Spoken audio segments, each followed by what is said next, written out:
It's okay. Good luck, Jennifer. Great, thank you. See you later. Bye-bye. Oh, boy. 1-888-CAR Talk. That's 888-227-8255. Hello, you're on Car Talk. Hi, this is Dan calling from Ithaca. Dan. About 6 months ago, my wife and I bought a Toyota Corolla. We bought it used. It had been owned by another couple in a nearby town for about a year. And why were they selling it? they were selling it because they had to move to Chicago suddenly because of a job. They were actually leasing the car, and they bought out the lease, and then we bought the car. They were leasing. Okay. And when they were selling us the car, one of the things they told us is that if we find an engagement ring in the car, that we have to let them know. And I asked about the story, and it turns out that at one point the husband and wife were driving along. The wife was in the passenger seat. They had a very heated argument. The wife took off her engagement ring, threw it at the dashboard, and it went down into the vent somewhere. Never to be seen again. I love it. I love it. And the question, part of buying the car, we ended up doing this whole transaction through Toyota, so we got to look at the whole service record, and it turns out that at least at one point, this couple took the car to Toyota and had them try to look for the ring, and Toyota never found it. Of course they didn't. I'm sure whoever was looking at that car. I'll bet he got married 6 months later. Yeah, so you think the ring is still in there, huh? Well, we promised the couple that if we ever found the ring, we would give it back to them. And my wife and I were just curious. I mean, is it possible that the ring's still there? And if it is, why didn't Toyota find it? Well, the answer is it's almost impossible that the ring is still there. The part two is that because someone found it. If it had fallen into the defroster vent, then it should still be in there. No, because they took it to the dealership to look for it. No, I mean, it would still be in there had it not been taken out by the mechanic. Right, so someone looked for it. And found it. And got married 6 months later. Right. To Millie, the cashier at the dealership. I mean, it was crazy of them. I mean, they trusted an automobile mechanic at a dealership to find a valuable thing on his own. I mean, my guys and steal return it? They steal people's lunches. People go, oh, I left my lunch in the seat. Not anymore. It is. Peter ate it, bag and all. Yeah, I mean, that was a big mistake. These were very, very naive, gullible people. Well, what should somebody do then if something goes down the dashboard? You have to stand there while the mechanic does it.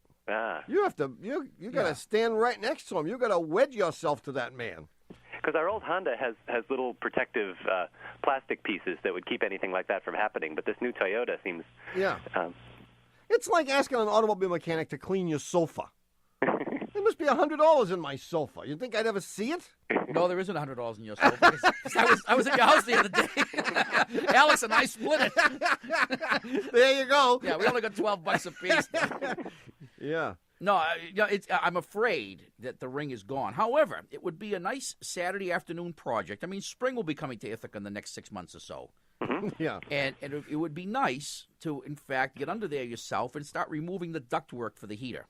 And you may be lucky and have it fall. Well, maybe you won't be lucky, but someone will be lucky if it falls out. Now, then you will be faced with the ethical dilemma of... Should you tell your wife? Right, or go to Harry's pawn shop and see how much you can get for it. Maybe you can get that Les Paul Jr. electric guitar you've always wanted. You never know. Well, it seems like a useful thing to know because you never know. We're going to have this car for a while. It's only got 15,000 miles on it, and you never know when a child or something is going to throw something valuable down there. So, well, frankly, I don't think I would look for the ring yet. I would wait until you really needed the money. Exactly. It's like money in the bank. Yeah. It's like money in the bank. Exactly. Well, better yet, I would wait until you lose the address of the people who sold you the car. Well, they've already moved to Chicago, and I don't have their new address. Ah, so. Fine. You're all set. You can find it any time then. Right. Of course, we are on in Chicago, and I'm sure they're listening. So don't find the ring yet. But, no, it would be a nice project to look for. It would be fun. Okay. Do you have the book, the service manual for the car? I do, yeah. Oh, that's too bad. I was going to suggest you do it without it. It would be a lot more fun. No, take the vents apart, and it'll fall right out. Okay. If it's there, but it isn't there. We know it isn't there. Yeah. Don't we? Just for the hell of it, I would check to see if any mechanics got married in the 4 or 5 months following that little episode. Hmm. Oh, yeah. Or bought a boat. Yeah, I really wonder how the argument got completed after she threw her ring. Yeah. Yeah. Boy. Well, I don't know. She explained it to me that I guess he was Irish and she was Italian, and that they have very fiery arguments. So I think this happens pretty regularly. Yeah. Oh, I have that problem. There may be 3 or 4 rings in there. Yeah. See you later, Dan. Thanks for Okay, calling. thanks a lot. Bye-bye. That's interesting, isn't it? It is interesting. Wow. Yeah. Gee, you threw your ring and it wound up. Boom. Zoom. What must have been the first 2 words out of her mouth?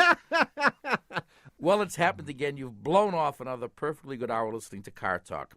Our esteemed producer is Doug, the subway fugitive, not a slave to fashion, bongo boy, frogman, Pumpkin Lips. Pumpkin Lips Berman. Our associate producers are David, the Calves of Belleville Green, and Catherine Frau Blucher Fenolosa.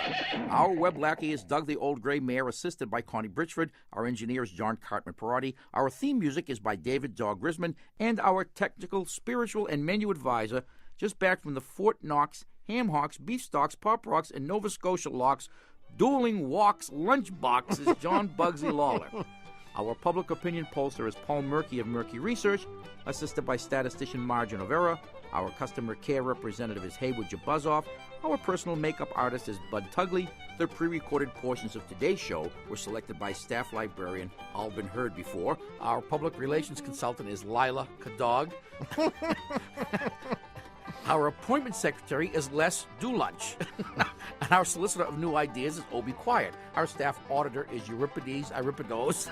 Our eBay specialist is Selma Junkoff. Our rental property manager is Ulysses Up. Euripides Euripides. That's good. Our complaint line operator from the Dubai office is Mustafa Wrong Number.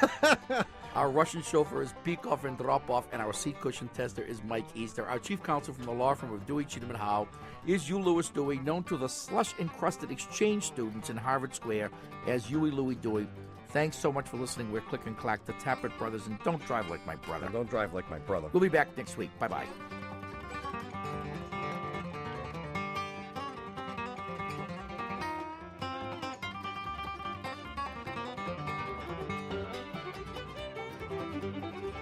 You can get a podcast of this show, which is number 1407. Download classic Car Talk episodes and check out our clothing and CD collections all over at cartalk.com.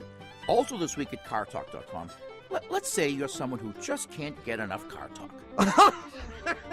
Okay. Let's say you have a long flight coming up and the alternative is talking to your mother-in-law. Okay.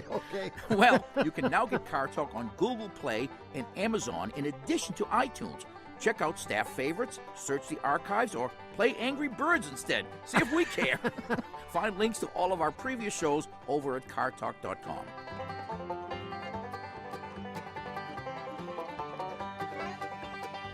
Car Talk is a production of Dewey, Cheatham & Howe and WBUR in Boston. And even though the NPR commissioner wonders if we're on performance-decreasing drugs whenever she hears us say it, this is NPR.